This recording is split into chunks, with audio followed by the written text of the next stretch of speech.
नमस्ते, अभिवादन आपका इनोसेंट इन्वेस्टर के इस नए वीडियो में दोस्तों बात करेंगे स्विंग ट्रेडिंग स्टॉक्स की। अगले हफ्ते किन स्टॉक्स में आपको बढ़िया स्विंग ट्रेड मिल सकता है बताएंगे। पहले इस हफ्ते जो आपको स्टॉक्स दिए गए थे उनकी परफॉर्मेंस आपके साथ शेयर करना चाहेंगे। पहला स्टॉक हमारा ONGC आपको बताया गया था 120 पे बाइंग करनी है। 120 का मतलब क्या है कि क्या जैसे 120 टच हो तुरंत आपको बाई कर लेना, नहीं, वहाँ पर आपको बाइंग सिग्नल का इंतजार करना है। वो कैसे मिलता है उसके लिए आपको कुछ वीडियोस देखनी पड़ेंगी, मस्ट वॉच प्लेलिस्ट में अवेलेबल हैं। ध्यान से सुनिएगा अब कुछ बातों को, ठीक है। आपको यहाँ पर मिल गया बाइंग सेटअप पे ट्रेड, ठीक है। 120 रुपये का रेट आपको यहाँ पर दिखाई दे रहा होगा। 120 रुपये 40 पैसे ये मेरी बाइंग थी, ठीक है। उसके बाद ये स्टॉक अगर आप देखोगे यहाँ पर जो हाई मारा है 126 रुपये, टू बी प्रिसाइज 126 रुपये 30 पैसे के आसपास, ठीक है। मेरी एग्जिट यहाँ पर हुई है 124 रुपये 20 पैसे पर, ठीक है। यहाँ पर एग्जिट हुई जिसको आप TSL बोलते हो, और जैसे ही खुला तुरंत ही वो एग्जिट हो गया, क्योंकि ये जो पहली कैंडल है यही उसके आसपास चली आई, ठीक है। वहीं पर मैंने एग्जिट कर लिया, ठीक। क्यों एग्जिट किया, इसको आप बोलते हो ट्रेलिंग स्टॉप लॉस, क्योंकि ये गेन दे चुका था 4% से ज़्यादा, इसीलिए जो ट्रेलिंग स्टॉप लॉस था वो हमारे फेवर का ही था। फेवर का मतलब हमने ये जो ट्रेड है ये पॉजिटिव काटा है, ठीक। अब आपको ये लेवल पहले बताया गया था, और इस बार जब मैंने लेवल बता करके आप सबको ट्रेड दिया तो बहुत सारे लोगों के मैसेजेस आए थैंक यू वाले, तो धन्यवाद। आपको भी ट्रेड पकड़ना आपकी जिम्मेदारी है, ठीक है। बाइंग सेटअप कैसे मिलता है, बाइंग ट्रेड कैसे मिलता है, उसके लिए थोड़ी सी आपको मेहनत करनी पड़ेगी। वीडियोज़ हैं मस्ट वॉच प्लेलिस्ट में, ठीक है। अब चाहे आप अगर यहाँ पर ट्रेड मिस किए होते, दोबारा आपको अपॉर्चुनिटी मिली थी यहाँ पर, और फिर भी आप यहाँ पर जो ट्रेड पकड़ते उसके लिए भी सेम कंडीशन अप्लाई होती जो मेरे केस सिनारियो में बना है, ठीक है। तो ONGC बहुत ही परफेक्ट ट्रेड था। उसके बाद सन टीवी, अगर आपको याद हो तो यहाँ पर आपको 3 लेवल्स बताए गए थे। 426 के ऊपर आपको यहाँ पर बाइंग करनी थी, ये आपको 426 का रेट दिखाई दे रहा है, ठीक है। आपको यहाँ पर बाइंग मिल गई। इस दिन मैंने बाइंग नहीं करी क्योंकि वो आखिरी आधे घंटे में हमको ट्रेड दिखाई दे रहा था, ठीक है। अगले दिन हमको बाइंग सेटअप पे ट्रेड मिला। मैंने यहाँ पर 427 रुपये 10 पैसे पे ट्रेड पकड़ा। 427 रुपये 10 पैसे, 426 के आसपास भी मैं पकड़ सकता था, लेकिन मेरा ट्रेड था 427 रुपये 10 पैसे पे। इंतजार करवाया उसने पूरा दिन, कुछ भी नहीं किया, लेकिन ये स्विंग ट्रेड था। आई होप आपको पता रहा होगा, ठीक है। तो अगले दिन ये मोमेंटम दिया, काफ़ी बढ़िया मोमेंटम दिया। अगर आपको याद हो तो शुरुआत में ही, याद क्या, चार्ट आपको साफ साफ दिखा भी रहा है कि खुलते ही ये स्टॉक काफ़ी तेज़ी से ऊपर गया और 440 वोल्ट का करंट यहाँ पर लगा, ठीक है। अगर आप देखोगे लगभग 13 रुपये का मोमेंटम इसने हमको दे दिया, ठीक है। 13 रुपये होते हैं लगभग 3% के आसपास। 3% का इसने मोमेंटम दिया, उसके बाद वापस आकर के कॉस्ट पे ट्रेड करने लगा। तो यहाँ पर क्या गड़बड़ी हुई हमसे, देखो दोस्त, गड़बड़ी कुछ नहीं हुई। मैं चाहता तो 1% प्रॉफिट में एग्जिट कर लेता, लेकिन सब कुछ ऑल ऑफ अ सडन हो गया, इसीलिए मैं यहाँ पर अभी भी कॉस्ट पर अपनी पोजीशन बना करके रखा हूँ।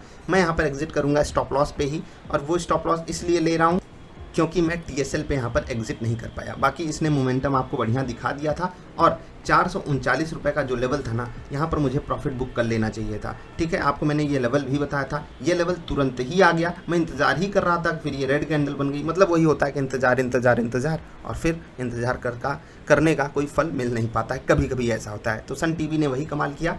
बाकी 439 ये लेवल आपको बताया गया था। आई होप आपको वो वीडियो याद हो। अगला ट्रेड दिखाते हैं आपको, ग्रेसिम। ये बहुत ही कमाल ट्रेड था मेरे लिए, मतलब दिल खुश करने वाला।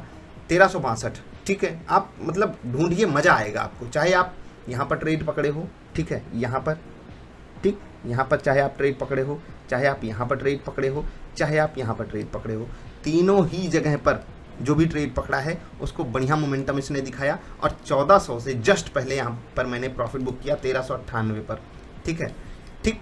1398 पे मैंने प्रॉफिट बुक किया। 1400 एज आ साइकोलॉजिकल रेजिस्टेंस मैंने देखा, और मैं वहाँ पर एग्जिट कर गया। हाँ, जो लोग नहीं एग्जिट किए उनको TSL इसने दिया होगा, अगर वो लेना चाहे होंगे तो, क्योंकि 1400 तक इसने वो मोमेंटम दिखा दिया था जो हमको चाहिए होता है। देखो, हमेशा आपको ध्यान रखना है कि β/2 का आपको मिनिमम टारगेट लगा करके चलना है, ठीक है। β/2 लेट से कि 1 बीटा है, 2% आपको टारगेट लगा के ही चलना है। इससे नीचे आपको कोई भी प्रॉफिट बुक नहीं करना है।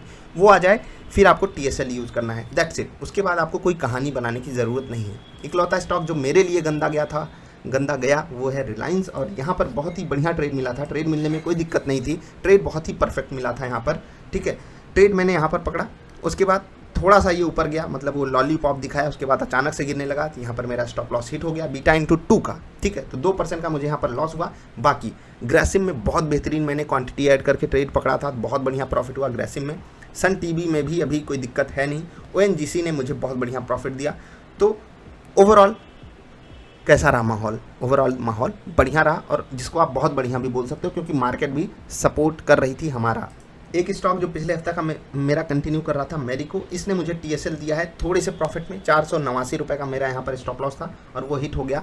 एक बार जब इसने 500 को अप्रोच किया था तो मैंने स्टॉप लॉस थोड़ा सा ट्विक किया था और उसके बाद वही स्टॉप लॉस हिट हो गया। ठीक है, अगले हफ्ते के स्टॉक्स की बात करें, लेवल्स के साथ आपको बताएंगे। उससे पहले आपसे बता दें, रिक्वेस्ट भी कर लें कि भैया वीडियो पसंद आया करे तो लाइक कर दिया करो, क्योंकि ये जब आप करते हो तो वो वाला मोटिवेशन आता है कि आपके लिए लेवल्स भी ढूंढेंगे, आपके लिए स्टॉक्स भी ढूंढेंगे, आपको आकर के बताएंगे भी। ठीक है, और आपका मन हो तो ट्रेड कीजिए। देखिए, रिलायंस में कुछ लोगों ने सवाल पूछा क्या सर इन्वेस्टमेंट कर सकते हैं क्योंकि बाजार चल रही है, ये नहीं चल रहा है। बिल्कुल, आपके लिए अपॉर्चुनिटी अवेलेबल है, लेकिन सेटअप आपको ढूंढना है स्विंगर सेटअप पे आपको ट्रेड पकड़ना है, या फिर मैं आपको ऐसे बता देता हूँ, दूसरे तरीके से आपको बता देता हूँ। क्रॉसओवर ढूंढिएगा, छोटे टाइम फ्रेम का मूविंग एवरेज जब बड़े टाइम फ्रेम के मूविंग एवरेज को, छोटे टाइम फ्रेम का मूविंग एवरेज जब बड़े टाइम फ्रेम के मूविंग एवरेज को काट करके ऊपर जाने लगे, आपको यहाँ पर ट्रेड पकड़ना है, अवॉइड नहीं करना है। ये काम आपको 30 मिनट या 1 घंटे की कैंडल पे करना है। हिंट मैंने आपको दे दिया। बाकी अगर आपको ज़्यादा अच्छे सटीक तरीके से ट्रेड करना है तो आप डबल आई स्विंगर सेटअप के बारे में इंक्वायरी डाल सकते हो।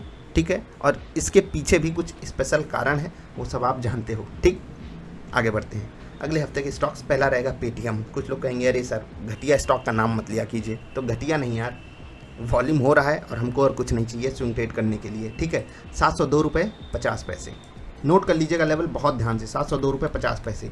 यहाँ पर ये स्टॉक आकर के खड़ा हो जाए, 1 2 3 5 10 15 इतनी कैंडल्स देख लीजिए, क्लोज हो जाए ना, इसके ऊपर इंतजार कर लो, रिट्रेसमेंट का वेट कर लो, उसके बाद ट्रेड पकड़ लो। ठीक है, β/2 का टारगेट लगाओ, β/2 का स्टॉप लॉस लगाओ शुरुआत में, उसके बाद टीएसएल यूज करो। याद रखना, मैं हमेशा 1:1 रिस्क रिवार्ड पे ट्रेड इनिशियली पकड़ता हूं जब भी मेरे सेटअप में मिल जाता है। उसके बाद टीएसएल मेरी हेल्प करता है रिस्क रिवार्ड रेशियो को अपने फेवर में लाने में। ठीक है, तो अन्य लेवल्स भी लिख लीजिए, 716.80 और 729 जिसको बोलते हैं। ठीक है, ये 2 टारगेट्स रहेंगे आपके लिए, जहां पर आपको बड़ा वाला रेजिस्टेंस मिलेगा। बाकी टीएसएल यूज कीजिएगा, β/2 आपको ध्यान में रखना है।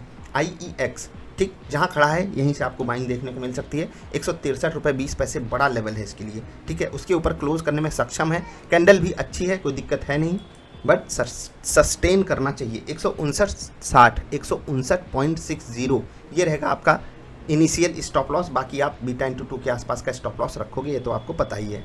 टारगेट 167 और 172 का। ICICI बैंक यहाँ पर कुछ भी मैं बताऊंगा नहीं, बहुत बेहतरीन तरीके से ये चला है डबल आई स्विंगर सेटअप पे। उसके बाद अभी भी जहाँ पर ये खड़ा है ना, यहीं से आपको इसमें बाइंग देखने को मिल सकती है। लेकिन अब यहाँ पर राइटर्स एक्टिव हो चुके हैं, प्लस पिछले 2 ट्रेडिंग सेशन में यहाँ पर वॉल्यूम नहीं बढ़ा। ठीक है, ओपन इंटरेस्ट नहीं बढ़ा, और ये चीज़ मुझे अच्छी नहीं लग रही है। दिखने में चार्ट बहुत स्मार्ट लग रहा है, लेकिन ऑप्शन डेटा कुछ और कहानी बयां कर रहा है। ठीक है, हेवल्स किसको याद है, और ये जो पिछले 5 दिनों में करके दिखाया है ना, उसको आप काबिल तारीफ रिटर्न कह सकते हो। बहुत इंतजार करवाया इसने, बहुत इंतजार करवाया। 1100 के लेवल पे लग रहा था कि ये क्या ही करने वाला है। मैं बहुत अनफॉर्चुनेट था जो यहाँ पर एग्जिट कर गया, और बस यही होता है ना कि कभी कभी ये कहानी बन जाती है। इस वाली रेड कैंडल के बाद मैं यहाँ पर एग्जिट कर गया था, काफ़ी दिन से ये ट्रेड में होल्ड कर रहा था, और फिर वही होता है यार, बाजार जो करेगी वो सही प्रूफ कर देगी। हमको कोई मोमेंटम पकड़ने को नहीं मिला, बस इसी बात से खुश हो गए कि हमने इस स्टॉक को सेलेक्ट किया था। खैर जाने दीजिए। एक स्टॉक है अतुल, अगले हफ्ते के लिए इसको रखिएगा 9000 तक, बहुत जल्दी ये भाग सकता है। अब आप कहोगे यार हवाई बात आकर के करने लगे, नहीं भाई, 8235 ये लेवल आपको ध्यान रखना है। इसके ऊपर 1 2 3 5 10 15। ठीक है, वीडियो देख लेना, आपको समझ में आ जाएगा। Pure point, volume action trading, ये सब आपके लिए मस्ट वॉच वीडियोस हैं। वीकेंड है, अभी नहीं देखोगे तो कभी देखोगे, कब देखोगे भैया। अतुल बड़े टिकर साइज वाला स्टॉक है, तो कुछ लोग कहेंगे सर हमको छोटा छोटा स्टॉक बता कीजिए, 8 रुपये वाला, हमें 8000 से कोई मतलब नहीं है। तो यार 1 2 4 स्टॉक्स में ट्रेड कर लेना। बाकी मैं आपको सिर्फ बता रहा हूँ 8235 के ऊपर मैं यहाँ पर ट्रेड पकड़ूंगा, और बहुत बेहतरीन इसने बेस बनाया है। प्लस नीचे ये जो विक्स बनी है ना, ये बहुत बढ़िया सपोर्ट का भी इशारा कर रही है, देख रहे हैं यहाँ पर। तो सपोर्ट नीचे अवेलेबल है, मार्केट का साथ है, अगर मिलता है आगे भी तो ये स्टॉक धूम धड़ाका कर सकता है, छोटे टाइम फ्रेम में बड़ा रिटर्न आपको दे सकता है। ध्यान रखिएगा, इस स्टॉक की क्वालिटी पे मुझे पूरा भरोसा है। बाकी अगर आपको भरोसा ना हो तो पैसा ऐसा मत डालिएगा कि फंसाने वाला हो जाए। ठीक है, जैसे कि रिलायंस में कई सारे लोगों ने कहा सर हमने स्टॉप लॉस नहीं लिया, कोई बात नहीं यार, आपको समझना पड़ेगा कि स्टॉप लॉस अगर आप नहीं ले रहे हो तो आप एक स्किल्ड ट्रेडर नहीं बन पाओगे। आप कुछ और एक्सपेक्ट कर रहे हो अपने स्टॉक से, अपनी मार्केट से। वो एक्सपेक्टेशन हो सकता है आपके एंगल से 1 2 4 बार सही हो जाए, लेकिन ये तरीका मैं आपको बता दूं सही नहीं है, ठीक है। बाकी रिलायंस क्वालिटी स्टॉक है, ये तो हर कोई जानता है। प्लस जो आपने डिसीजन लिया है यहाँ पर स्टॉप लॉस ना लेकर के, वो भी उतना बुरा नहीं है जितना कुछ अन्य स्टॉक्स में हो जाता है, क्योंकि रिलायंस पहले से गिरा हुआ है, ठीक है। लोअर लेवल्स पे सपोर्ट अवेलेबल है। मैं 3 सपोर्ट्स की आपसे यहाँ पर बात करूँगा। 2336, ठीक है, 2272, थोड़ा सा लेवल ये चेंज हुआ है, जो पिछली बार बताया गया था उससे इतर हुआ है, ठीक है। ये 2336, 2272 और 2206, ठीक है। 2206 भी लिख देता हूँ, 2206, ये लेवल्स रहेंगे आपके लिए फॉर सपोर्ट। या फिर दूसरे एंगल से कह सकते हो कि यहाँ पर जब आपको बेस बनता हुआ दिखाई दे, बाइंग ट्रेड मिले तो ले लो, 2272 के आसपास ले लो या 2206 के आसपास ले लो। इन तीनों जगहों पे आपको बढ़िया बेस बनता हुआ दिखाई दे सकता है। बाकी आप साइकोलॉजिकल अगर ट्रेड पकड़ना चाहते हो, 2406 के आसपास एक बढ़िया लेवल है, ठीक है। 2406 ये लेवल जो है ये एक बढ़िया लेवल है रिलायंस के लिए, इसके ऊपर ये निकला तो 2440 45 तक का आपको टारगेट मिल सकता है। लेकिन जो बढ़िया वाला ट्रेड मिलेगा वो इस लेवल के ऊपर ही मिलेगा। इस लेवल पे ही हमने ट्रेड पकड़ा था, लेकिन अनफॉर्चुनेटली हमको वहाँ पर स्टॉप लॉस मिल गया। पिछले हफ्ते मार्केट की परफॉर्मेंस भी बहुत बढ़िया थी। इस हफ्ते आपको ज़्यादा अलर्ट रहना है ट्रेड करने में, क्योंकि मार्केट चल चुकी है और चली हुई मार्केट में खतरा बढ़ जाता है। कंडीशनल ट्रेड्स पे पूरा फोकस करिएगा। अभी वीडियो ख़त्म करने का टाइम है, तो जाते जाते आपसे कहेंगे पसंद आई तो लाइक कर देना। बाकी घर का माहौल है, मौज मस्ती चल रही है, वीकेंड है, तो आपसे भी रिक्वेस्ट यही है कि भैया पढ़ लिख लो, समझ सीख लो, क्योंकि काम तो यही आएगा। बाकी सब तो मोह माया है। जल्दी मिलते हैं। आपका आभार, नमस्कार।